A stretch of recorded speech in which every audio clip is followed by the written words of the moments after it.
কালো জিরার ভর্তা বানাবো। কালো জিরাগুলোকে আমি পাটায় বেটে নেব। কে কে কালো জিরা ভর্তা পছন্দ করেন? কালো জিরাগুলোকে আমি সুন্দর করে বেটে নিয়েছি।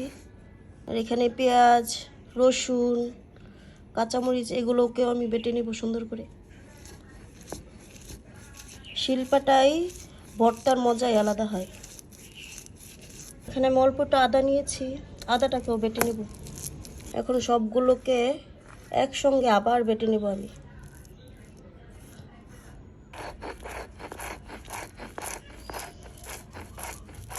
এটি শেষ। এখন লবণ দিয়ে আমি মাখিয়ে নেব।